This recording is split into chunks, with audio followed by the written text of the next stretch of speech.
Salam alaikum, ça me fait très plaisir d'être invité par Hello Design Mag pour faire cette interview. Merci beaucoup. Donc on va commencer cette interview, je vais lire les questions et puis je répondrai aux questions au fur et à mesure.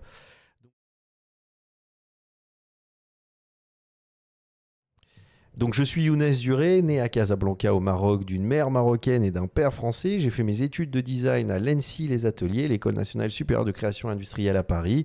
Donc j'ai une formation design industriel, design global, ce qu'on appelle plus généralement le design global. On a monté notre boîte en 2005, notre agence studio de design en 2005 avec ma sœur et associée Mia Duré qui elle a une formation dans la finance. Et donc on est très complémentaires entre la création et la finance, il y a forcément un lien. Donc cette complémentarité, ça fait 15 ans maintenant qu'on qu'on l'entretient et qu'on la développe. Et c'est ça qui est très intéressant. Donc on est installé à Marrakech, le studio de design se trouve à Marrakech. Et donc ce qui est intéressant, c'est que ma sœur analyse quand un projet arrive, quand on a un nouveau projet ou ce genre de choses, c'est ma sœur qui justement analyse avec la relation client, développement de justement tout cet aspect-là de la relation client. Puis après analyse le projet, la réflexion autour du projet. On développe le concept ensemble. On a un travail justement commun dans la proposition d'idées, dans la proposition de concept, et après je formalise. Et souvent, pour réaliser les maquettes, on utilise soit les imprimantes 3D qu'on a à disposition dans l'agence, soit avec les artisans, parce qu'il y a un savoir-faire artisanal à Marrakech qui est super. Et donc très souvent, quand on fait du meuble ou ce genre de choses, on travaille avec les artisans locaux.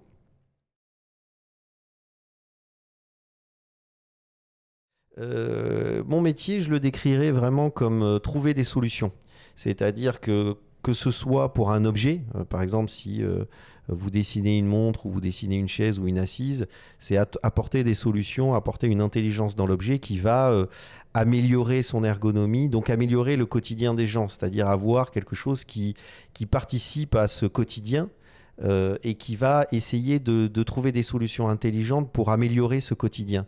Et des fois, ça peut être aussi simplement par un sourire, c'est-à-dire que créer un objet qui est chargé euh, d'émotions et d'humour peut être aussi peut participer pour améliorer ce quotidien. Donc vraiment, je pense que le travail de design a cette particularité d'essayer de trouver des solutions, essayer de répondre à des problématiques, mais toujours dans l'idée que le client, le consommateur, la personne qui manipulera votre objet euh, soit que ça puisse lui faciliter ce quotidien, quoi, que ça soit intéressant, que ce soit facile, qu'il n'ait pas trop à se compliquer la vie pour manipuler votre objet. Et ça, c'est vraiment quelque chose que j'aime bien faire. Là, je viens de dessiner un canapé que j'ai appelé sofa arabe. Et justement, je me suis beaucoup posé la question autour du confort, du bien-être.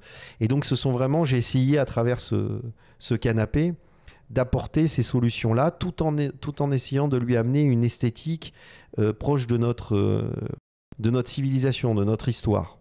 La façon dont, au Maroc, par exemple, on utilise les meubles, on utilise les objets. Voilà.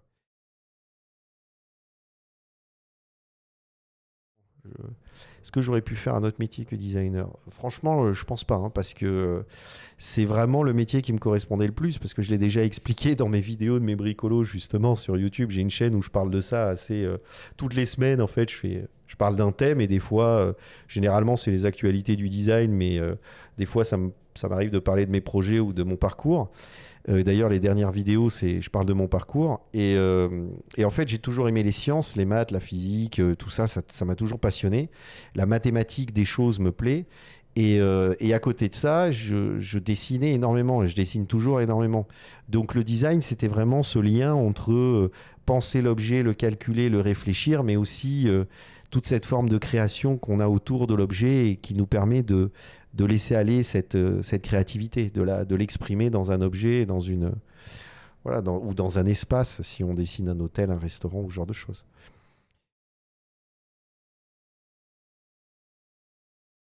Alors, qu'est-ce qui m'inspire en ce moment?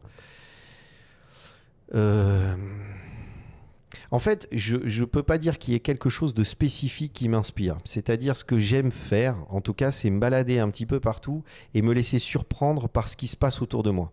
C'est-à-dire, je dis souvent, en fait, la caractéristique d'un designer, le sens qu'il doit développer, c'est d'être capable de voir une chose qui lui paraît banale de façon extraordinaire. Parce que c'est dans l'émerveillement du quotidien, même de quelque chose qu'on a l'habitude de voir, qu'émerge l'idée, que naît une idée. Et c'est souvent lié à la curiosité. C'est-à-dire ce que je dis, une des caractéristiques principales d'un designer, c'est être curieux des choses.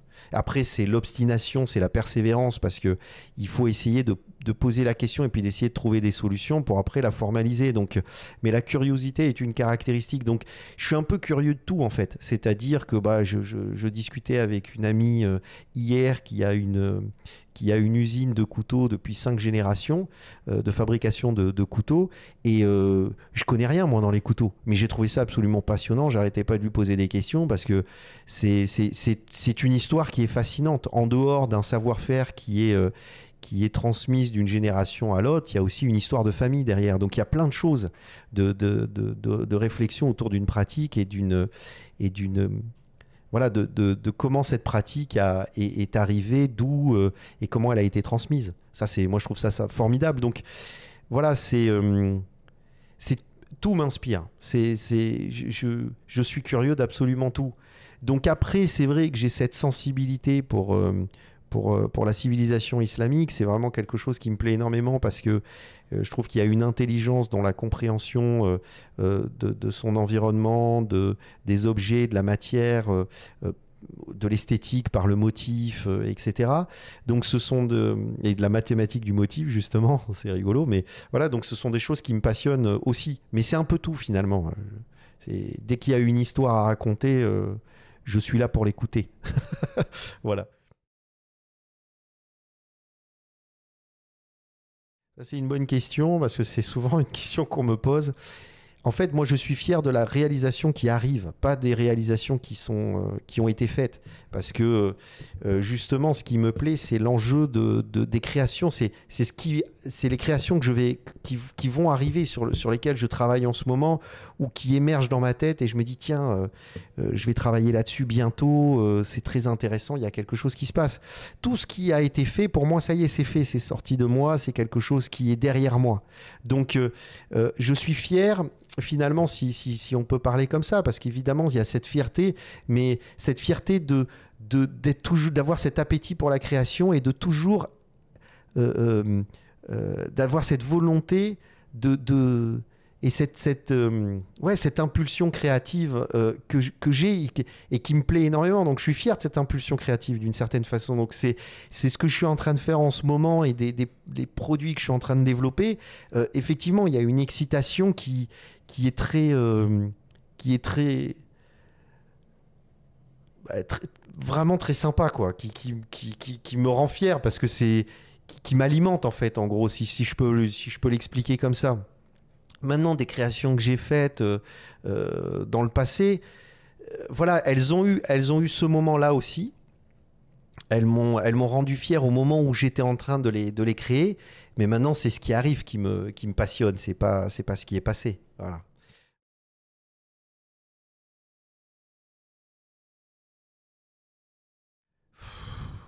Alors, c'est compliqué parce que quand j'arrive chez quelqu'un, je me dis pas, ou quand j'arrive dans un espace, alors chez quelqu'un, c'est-à-dire quand j'arrive dans un espace, n'importe lequel, même que je regarde tout finalement, parce qu'on va dire que c'est quasiment de la déformation professionnelle, mais c'est lié à cette curiosité. Hein. La curiosité que j'expliquais, c'est lié, c'est-à-dire que forcément, je rentre dans une boutique, je rentre dans un restaurant, je rentre dans un hanout, je vais aller manger un tagine au poulet dans un petit resto du coin ou ce genre de choses.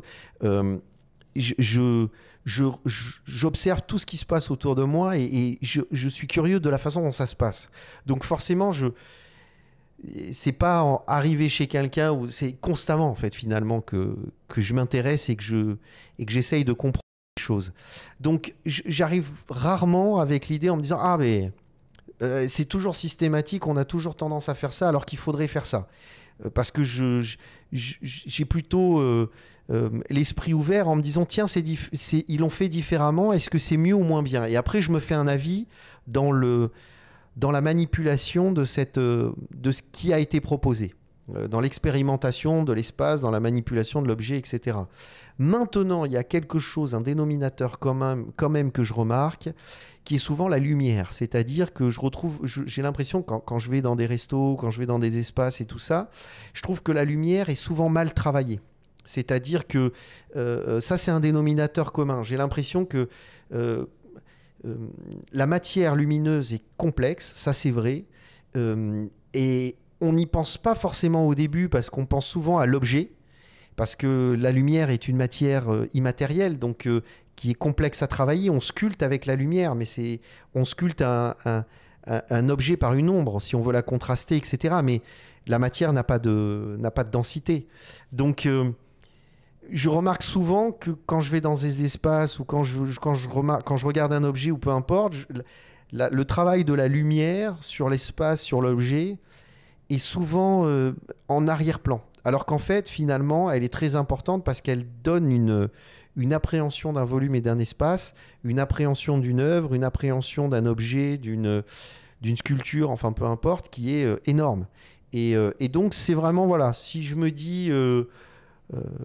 quand j'arrive dans un endroit, c'est vrai que je regarde souvent tout ça avec l'esprit curieux et ouvert, mais je me fais souvent la remarque de la lumière en me disant c'est dommage, le travail de la lumière n'est pas suffisant pour vraiment exploiter la beauté de cet espace ou de ce volume.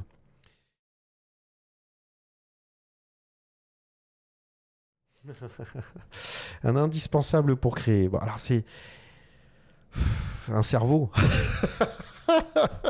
Parce qu'au final, je pense qu'on parle de l'outil là. Quand on pose cette question, quand vous posez cette question, vous parlez d'un outil, c'est-à-dire un carnet de dessin, un ordinateur, un appareil photo, ce genre de choses. Mais en gros, en fait, ma créativité s'exprime avec n'importe quel objet. Je peux prendre du papier et commencer à faire une maquette en papier parce que j'ai l'impression que c'est avec ça que je vais arriver à exprimer mon idée. Je peux faire de l'aquarelle, je peux dessiner avec mon iPad parce que je trouve que l'iPad permet énormément de choses et donc il y a cette facilité avec l'iPad. Je peux utiliser du carton.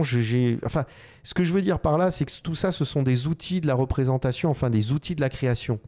Donc, ils me servent ponctuellement, mais ce ne sont pas des indispensables. Ce sont des partenaires.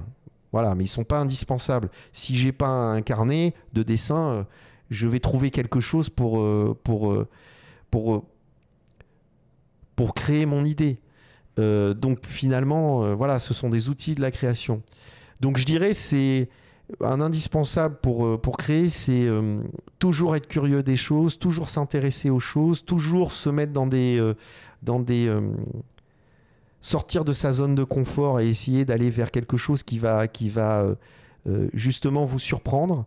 Ce qui est aussi indispensable, c'est de ne pas s'arrêter à la première frustration. C'est toujours d'essayer de trouver des solutions et toujours essayer de se dire qu'il y a un moyen de faire exister l'objet ou de faire exister cette idée.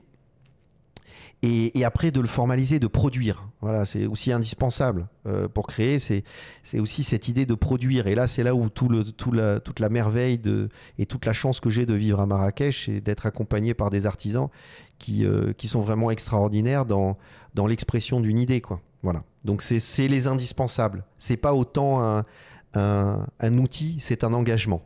Voilà, l'engagement à la création.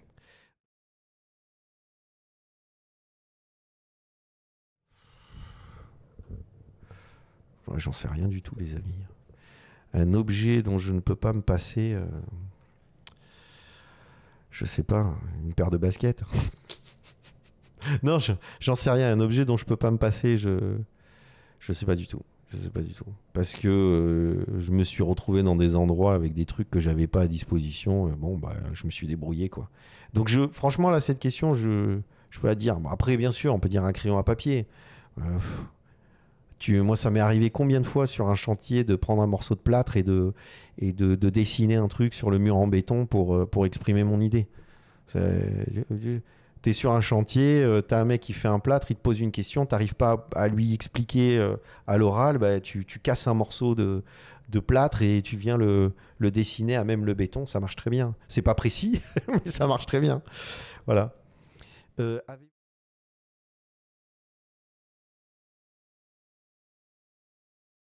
ouais, d'ailleurs, ça fait partie des dernières vidéos, là, justement, où je parle de mon parcours et j'essaye à travers mon parcours, d'expliquer ce enfin, les choses qui ont fonctionné pour moi et ce dont je me suis rendu compte et certaines choses qui n'ont pas fonctionné et que j'ai dû adapter.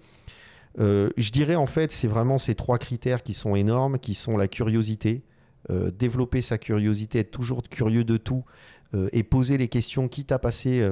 Moi, je m'en rappelle quand j'étais gamin, hey, mais pourquoi c'est comme ça, machin, quitte à passer pour je sais pas quoi, pour un mec un peu simplé, c'est pas grave. Parce que c'est toujours intéressant de se poser des questions et d'essayer de comprendre comment les choses sont faites. Donc je dirais la curiosité, et après c'est la persévérance, c'est l'obstination et la persévérance, parce que la création euh, impose la persévérance et l'obstination. On pense que simplement on a une idée, on prend un crayon à papier, puis on commence à faire, et puis ça y est, non, c'est beaucoup plus complexe que ça, parce que c'est dès qu'on commence en fait à la formaliser, on se rend compte qu'en fait, on a eu l'idée n'est qu'une partie enfin, cette représente n'est qu'une partie de l'idée. Et si on veut arriver à travailler cette idée dans sa globalité, ça demande énormément de travail et donc ça demande une obstination, vraiment. Ça demande d'être obstiné et de vraiment s'acharner, en fait, finalement, hein. Et d'ailleurs, je vois, parce que là, on est en train de préparer une exposition qui va avoir lieu à la Villa des Arts de Rabat, donc ça sera de juillet jusqu'à fin octobre. Et donc en juillet, ça sera le 8 juillet à 18h. Donc pour ceux qui sont au Maroc, ils sont invités à la Villa des Arts de Rabat. Et justement, c'est chronique du design. Et l'idée, c'est de montrer cette évolution. Et je montre notamment la chaise pouf que j'ai dessinée pour la première fois en 2006. C'est la version, à mon avis, hein, aujourd'hui, que je pense être la version finale, je l'ai dessinée en 2021. Euh, donc il s'est passé 15 ans entre la première version et la version dont je suis qui pour moi est la plus aboutie.